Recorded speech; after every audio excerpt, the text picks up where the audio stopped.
Hey there, have you ever just stopped and wondered, what is everything actually made of? You, the screen you're looking at, even the stars way out in space. Well, it all comes down to chemistry. And in the next few minutes, we're going to crack the secret code of the universe, right from the very beginning. I mean, seriously, what if you could? That's really the promise of chemistry. It's not just about, labs and bubbling beakers. It's the instruction manual for reality itself.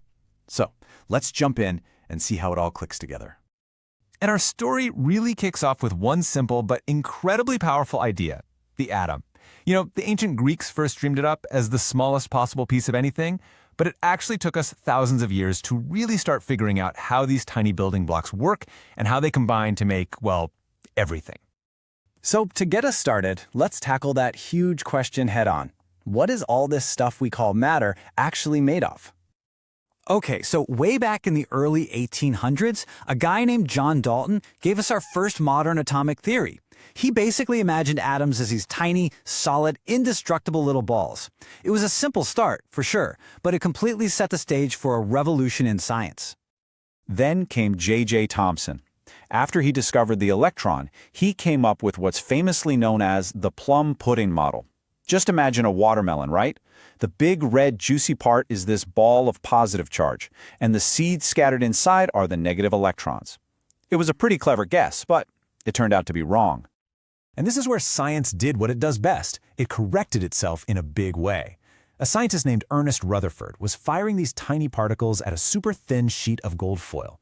He expected them all to just pass straight through, but to his total shock, some of them bounced right back. And his conclusion from this was an absolute game changer. The atom's positive charge was all packed into a tiny, dense nucleus, and the rest of it was almost entirely empty space. So then Niels Bohr came along and tidied up this picture. He figured that electrons weren't just whizzing around randomly. No, he suggested they were locked into these very specific orbits, or energy shells around the nucleus. Kind of like planets orbiting the sun. We were getting so much closer to the truth. Now here's something that's absolutely crucial to understand. Atoms aren't always neutral. They can lose or gain electrons. And when they do, they become these charged particles we call ions. As you can see here, metals love to lose electrons, which makes them positive cations.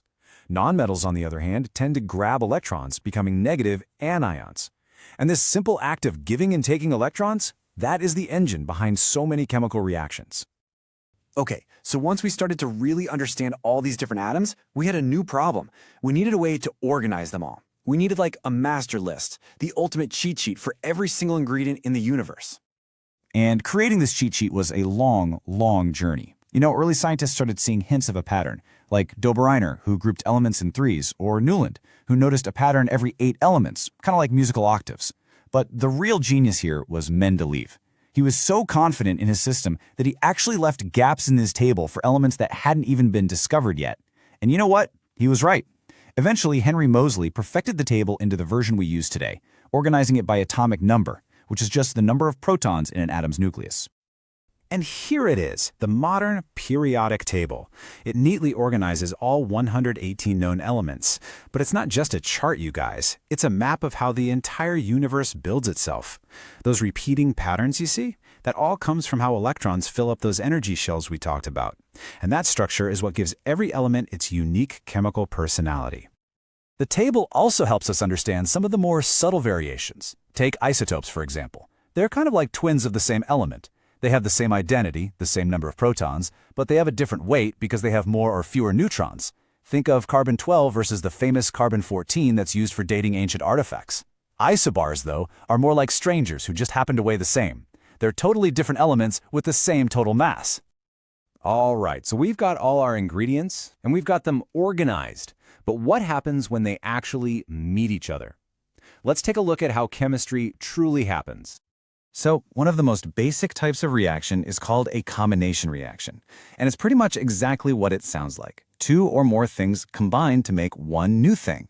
And a lot of the time, this process releases energy as heat, which is why we call it exothermic. This right here is a perfect example. It's that classic school experiment. When you burn a strip of magnesium, it combines with oxygen from the air in this blindingly bright flash, and it leaves behind this white powder, magnesium oxide. That's a combination reaction, right there in action. Now, it's really important to know the difference between that and a physical change. Like the slide says, melting ice is a physical change. I mean, it's still water, right? Just in a different form, and you can freeze it back into ice. But burning wood, that's a chemical change. You've created totally new things, like ash and smoke, and you can't exactly turn them back into a log. And understanding these reactions is a huge deal for industry. For example, getting pure metal from a rock isn't a one-size-fits-all kind of job. A metal's personality, how reactive it is, tells you exactly how to do it. The really reactive metals have to be forced apart with a powerful jolt of electricity, but the least reactive ones, you can purify them with something as simple as just roasting them over a fire. All right, so let's zoom out now and see how this all connects. How do these tiny invisible interactions create the world that we can actually see and touch and experience every single day? Well, just think about the states of matter. The only difference between solid ice, liquid water, and steamy gas is how strongly those little H2O molecules are holding on to each other. It all comes down to the forces between them. And when different states mix together in just the right way, you get something called a colloid. You might not know the word, but I guarantee you see them everywhere. Tiny droplets of liquid floating in a gas, that's just fog or clouds. Gas bubbles trapped inside a liquid, that's shaving cream. And tiny little bits of liquid fat mixed in water, that's milk. They are all around us. Chemistry is literally in your kitchen too. That tart, tangy taste in your vinegar, or a lemon, or even an apple, those are all different kinds of acids. You're actually tasting molecules. And the way we measure the strength of these acids, and their opposites, which we call bases, is with the pH scale. It runs from super acidic, like the acid in your stomach, down at pH 1, all the way to super basic, like drain cleaner, way up at pH 14. So the next time you boil a pot of water, or taste a lemon, or watch a fire burn, just take a second and remember what you're really seeing. It's not magic. It's just atoms and molecules following a few basic rules and rearranging themselves into new and incredible patterns. From the atoms forged inside of stars to the incredibly complex molecules that make up life itself, chemistry really is the story of everything. The only question is, now that we understand the rules, what amazing new things are we going to build?